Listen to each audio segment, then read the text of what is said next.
Nessa aula, nós vamos falar sobre as perguntas mais frequentes no ambiente de trabalho, começando para aquela que é emblemática, chamada Conte-me sobre você.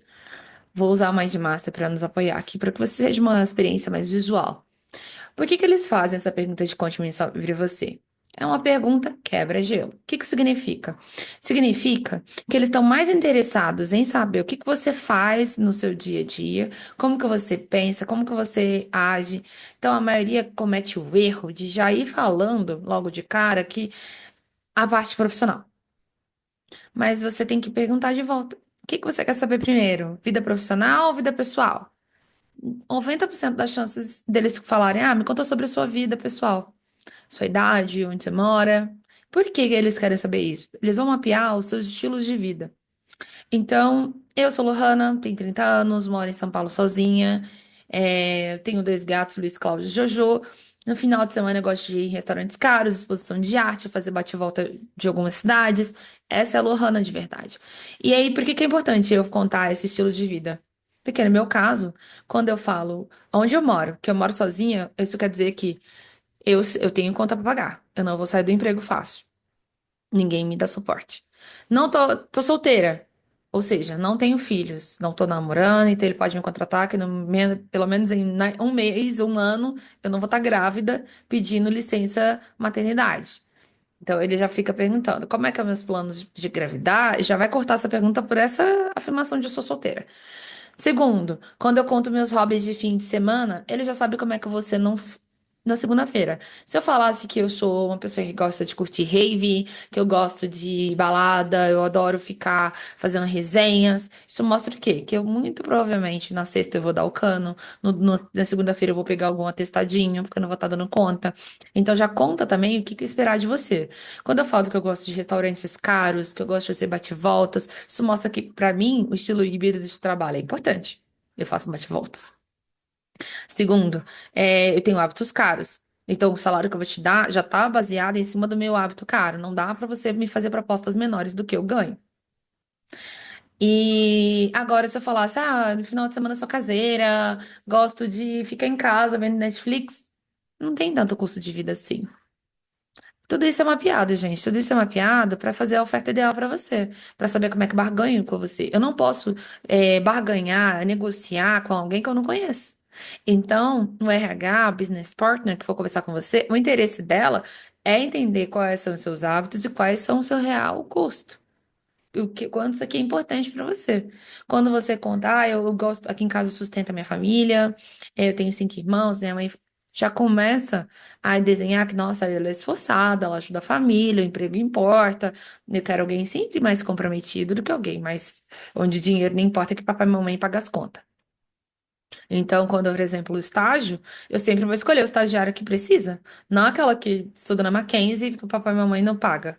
Apesar de que Mackenzie é muito bom, mas se uma empresa é pequena, eu não quero ter que ter um alto índice de turnover. Mas é uma empresa grande, Lohana. Tá, se é uma empresa grande, eles vão querer saber se você é uma pessoa comprometida, se você teve, por exemplo, experiências com. é, Ai, gente, intercâmbio. Por que intercâmbio é importante? Porque se você foi uma pessoa que foi para fora do país, primeiro você tem um idioma melhor, né? Quando você pensa em inglês e espanhol, você vai ter uma fluência melhor. Segundo, quando você mora sozinho, fazendo intercâmbio, você desenvolve algumas habilidades de relacionamento, porque você tem que fazer, você não vai ser introspectivo, você vai ter uma linha de pensamento mais voltada para fazer resolução de problemas, porque você teve que se virar, você não sempre foi uma pessoa que morou com a mamãe e papai e saiu da escola protegido num cristal e foi procurar emprego. Então já mostra um certo nível de resiliência.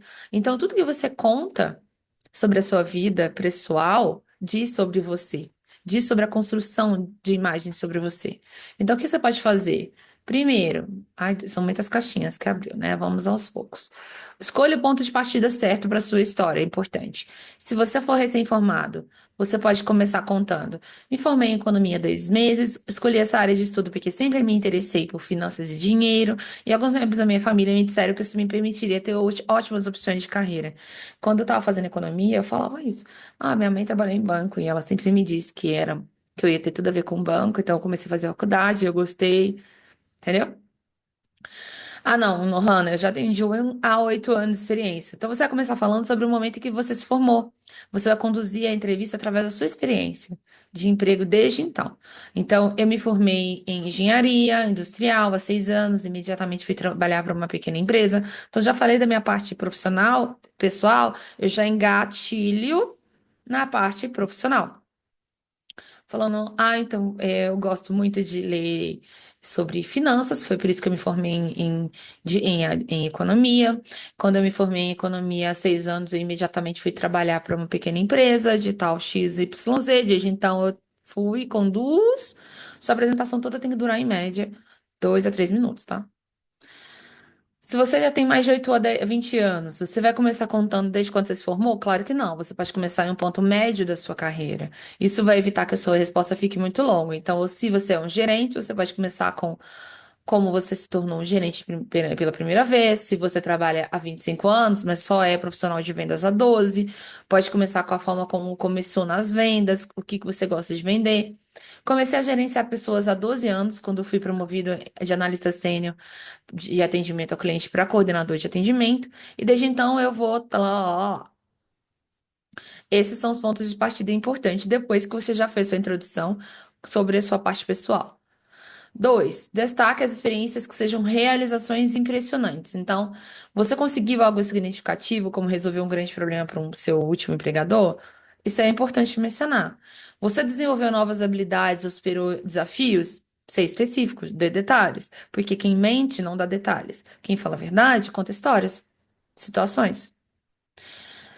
Lembra do método STAR da primeira aula?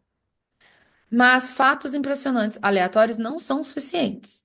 Você deve sempre pesquisar a empresa antes de ir para a entrevista. Você tem que estudar a descrição do trabalho deles, em particular, para saber quais habilidades eles mais se importam. O que envolve esse trabalho em particular? Há muitas lideranças? Fale sobre as suas experiências liderando, se for o caso. Não importa quão pequenas elas sejam. Se são realizações suas, você tem que dizer. Quem vai medir se é grande ou não é a pessoa que está ouvindo você. Mas se você não fala, você não teve. O trabalho envolve um alto nível de habilidades técnicas. Você pesquisou isso na vaga? Você já viu como que essas pessoas descrevem essa atividade quando você joga lá no LinkedIn? Essa atividade mais a empresa vai vir sempre a relação de pessoas que trabalharam ali antes. Como é que elas descrevem a atividade delas? Se o trabalho envolve um alto nível de habilidades técnicas, então fale sobre como você aprendeu e avançou nessa área em cada etapa da sua carreira. Conclua sempre explicando a sua situação. Então, explique o seu momento atual, por que que você quer se candidatar ao cargo, o que você está procurando fazer a seguir. Por exemplo, e é por isso que eu quis participar dessa entrevista. Essa posição parece ser uma grande oportunidade para avançar nas habilidades que acabei de falar e continuar construindo a minha carreira. Gente, assim, ó, você tem que escolher um ponto de partida. Eu gosto sempre de gerar conexão. Então, eu sempre faço pergunta do sentido: você quer saber do lado pessoal ou profissional? Se for profissional que a pessoa me responde, eu já sigo esse flow aqui, ó. Ponto de partida da carreira. Recém-formado, 1 a 8 anos, se você tem de 8 a 20 anos. Depois eu passo para os destaques das minhas experiências e realizações profissionais. Depois eu concluo explicando a minha situação atual, mantendo a minha resposta sempre relacionada ao trabalho. Então, eu explico se o meu momento atual, por exemplo, que você quer se candidatar ao cargo. Eu quis me candidatar porque saí da empresa, agora estou disponível para o mercado, ou essa posição parece ser uma grande oportunidade para avançar nas minhas habilidades. Eu acabei de falar e construir minha carreira e me desafiando. Então, se, por exemplo, se eu estou fazendo transição de carreira e eu fiz uma faculdade nova, eu quero essa nova oportunidade porque eu quero praticar. Se eu já tenho experiências, mas eu hoje não consigo ter oportunidade dentro da empresa que eu estou, eu vou falar que eu estou aqui praticando essa entrevista porque hoje no lugar onde eu estou não tem espaço para crescimento. Então eu estou buscando oportunidades onde eu posso ser desafiada em A, B, C coisas que eu tenho para o meu plano de carreira. O pessoal do RH adora ouvir que você tem plano de carreira. Porque quem tem plano de carreira não sabe porque tá difícil. Sabe porque não tá mais coerente com aquilo que foi feito, argumentado e concordado lá no início, tá? Então, número 4. Mantenha sua resposta relacionada ao trabalho. Eles geralmente vão querer ouvir sobre você como um profissional, portanto, a abordagem mais segura é você manter a sua resposta relacionada ao trabalho de carreira em vez de detalhes pessoais, se eles não te perguntarem. Por que que é arriscado você falar sobre muitos detalhes pessoais? Porque você pode dar respostas muito longas ou pode esquecer informações profissionais relevantes. Gente, eu faço muito uma coisa. Eu tenho uma tendência a ver o quanto que a pessoa consegue se ater a um tema. Então eu vou puxar, ela fala uma coisa interessante, eu vou puxando, puxando, puxando. E eu fico tentando ver se ela vai voltar para onde ela deveria ter respondido ou se ela vai continuar na onda. Porque se ela continuar na onda, ela não vai dar uma hora, ela não se apresentou para mim. Então eu quero ver se ela tem capacidade de se reorganizar e puxar a conversa para onde ela precisa. Porque isso é uma habilidade de comunicação, de gestão de conflitos, de negociação. E se ela está trabalhando comigo, ela vai ter que lidar com outras pessoas do time e ela vai ter que argumentar, ela vai ter que seguir uma linha de raciocínio. Se ela não consegue seguir uma linha de raciocínio, ela não consegue trabalhar comigo. Então fiquem atentos a isso. Observem, por exemplo, recentemente eu fui fazer uma entrevista, eu fui contratar um job hunter, que é uma pessoa que faz prospecção de vagas para os meus clientes e inscreve meus clientes nos empregos. Então, é responsabilidade do meu contratado, do meu job hunter, procurar emprego para os meus clientes. E aí teve uma menina que falou comigo assim: ah, não, porque meu sonho é empreender. Peguei esse gancho. E isso ela estava explicando sobre quem ela era, o que que ela queria da vida. Peguei esse gancho e comecei a fazer perguntas de empreendedorismo. Ela começou a me contar toda a estratégia dela de empreendedorismo. No final do dia, eu não sei o que que ela fazia nas empresas anteriores. E eu não contratei ela.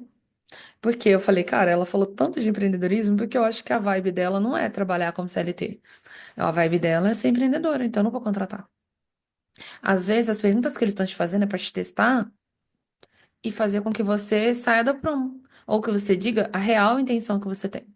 Então, tenha cuidado e se atenha à vaga, em voltar, em pensar, em responder o que você tem de experiência e que tenha match com a vaga. Não entra no flow de indo para perguntas. Terminou? Ah, expliquei o que você me perguntou, mas voltando aqui, entendeu? Isso assim você não vai ser ignorante, não vai ser arrogante, mas você vai manter o seu discurso, porque a intenção é você se vender, não você entrar numa conversa de dois amigos de bar. Por último, seja conciso ao responder 2 minutos ou menos. Será tentador de dar uma resposta prolixa. É uma questão tão aberta, né? Fazer essa pergunta, conte-me sobre você. Mas, é, se atente, você precisa ser conciso. Sua comunicação e capacidade de ficar no caminho certo com suas respostas são duas coisas que eles estão observando, que é o que eu acabei de falar para você. O entrevistador vai sempre querer ver você e vai querer entender se você pode contar a sua história do ponto A até o ponto B, começo ao fim, sem se desviar, distrair ou se dispersar. Pode, e porque diz a eles como você vai se comunicar com funcionários quando há um problema, quando há um desacordo ou quando você simplesmente precisa compartilhar o seu conhecimento ou opinião. E pode levar essa resposta a além de 2 minutos. Você está dando um tiro no próprio pé, porque as pessoas não ficam atentas por mais de 2 minutos ao que você está dizendo. Então, pratique em casa, com cronômetro, construa sua narrativa num texto. Às vezes a gente precisa de escrever quem é a gente, ler, para que a gente consiga ter clareza. Porque às vezes você está lendo na entrevista e você quer formular tudo na hora. E duvido que você vai ter essa habilidade de criar as coisas na hora. Às vezes a preparação vai te ajudar, até para você não ficar nervoso. E por que que eu recomendo isso? Ao escolher um ponto de partida com base em sua experiência, passo número um, porque se você tem 25 anos de experiência, começa no momento em que você se formou, na sua resposta será muito longa, você vai conseguir trazer para as pessoas a clareza do ponto A até o ponto B. E elas não vão sentir que elas estão sendo, sabe, levadas para outros lugares ou que a conversa não está sendo produtiva. E aí, gente. Vamos para o que não faça. Não compartilhe dados pessoais demais. Ah, eu sou uma mãe. Meus filhos hoje, eles acordaram com fome na geladeira, precisam de emprego. Ai, meu marido foi preso e por isso que eu tô procurando emprego. Ai, porque minha mãe me bate em casa pra trabalhar, então eu tô aqui desesperado procurando emprego. Gente, essas coisas pessoais demais, ninguém precisa saber da sua vida ruim. Ai, não, porque eu processei minha última empresa. Ninguém sabe nada dos processos que você faz, porque é sigiloso. Então, cuidado para não falar questões pessoais demais. E exemplos, né? Candidatos experientes para candidatos inexperientes. Os inexperientes, você pode começar assim. Me formei em engenharia há 2 meses, escolhi essa área de estudo porque sempre me interessei por matemática e física, e alguns membros da família me disseram que isso leva a ótimas opções. Uma das minhas principais realizações durante a minha carreira acadêmica foi falar em uma conferência sobre o tema de design de janelas. Com base em pesquisas que eu havia feito para um trabalho de escola, isso me trouxe como oportunidade um estágio na ABC, que está prestes a terminar, então estou ativamente procurando uma posição antes que meu estágio acabe. Se você for um profissional experiente, você pode usar dois métodos. O padrão, que quer dizer, me formei em administração, ofereceram um cargo de gerenciamento de cargos em uma empresa de tecnologia. Eu adorava trabalhar com esses clientes, gerenciar as contas, aprendi muito e cheguei a ser considerado um dos melhores do meu grupo antes de sair. Porém, eu não estava feliz com a minha área de atuação. Após um ano do cargo, eu pedi demissão e busquei uma posição dentro da área de saúde, que é onde eu tenho mais afinidade. Eu estou nessa empresa startup há 2 anos e eu me sinto pronto para levar minha carreira para um próximo nível. E é por isso que eu estou procurando ativamente uma oportunidade. Então, esse aqui é um exemplo para você ver de um método padrão de resposta. Esse é o método que a maioria das pessoas recomenda. Então, há uma outra abordagem para responder também, que pula a história da carreira e simplesmente corta direto para a conclusão, porque você é incrível, porque eles deveriam contratar você. E eu vou falar mais sobre esse método aqui. Método objetivo significa, primeiro, exemplo de resposta, se você estiver procurando emprego quando estiver desempregado. Bem, atualmente eu estou trabalhando na empresa XYZ e me especializei em fazer a razão pela qual me candidatei a essa vaga que aqui vi na descrição da vaga, e acho que seria capaz de ajudá-lo em X. E uma das minhas principais realizações da minha função atual foi ajudar no meu empregador, né? Nós já falar o nome na empresa Vivo a fazer X. E eu estou confiante de que posso ajudar a sua empresa a fazer A. Esse é um método que você pode pegar, escrever, preencher com suas informações e trazer de resposta. Se você estiver desempregado, você vai falar, na minha última posição na empresa XYZ, eu me especializei em fazer X, a razão pela qual me candidatei a essa vaga aqui na descrição, eu acho que eu sou capaz de ajudar em A, B, C. Uma das minhas principais realizações em minha última função na empresa XY foi ajudá-los nessa coisa aqui, e eu estou confiante de que posso ajudar vocês a obter esses resultados semelhantes na empresa de vocês. Então, aqui tem alguns cases que vocês podem pausar e ver com carinho para que vocês possam preencher em casa. Vamos para a próxima aula.